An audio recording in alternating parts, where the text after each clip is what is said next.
वहां ये आवाज आती है जहां से। बड़े विचार करने की। कुछ तो बता प्यारे, अरे कुछ तो बता भाई। ये कुलदीप है, ये मनदीप है, ये प्रदीप है, ये महावीर है, ये दलवीर है। किसने लगाई आवाज?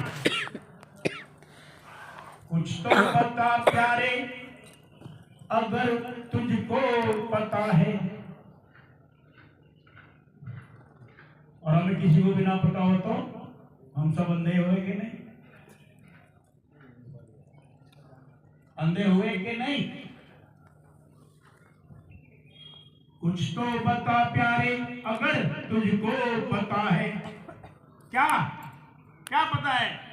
ये मुंह बोलता है या तू बोलता है?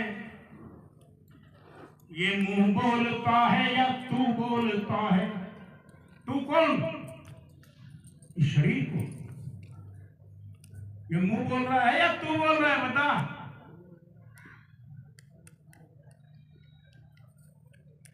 मेरा हाथ,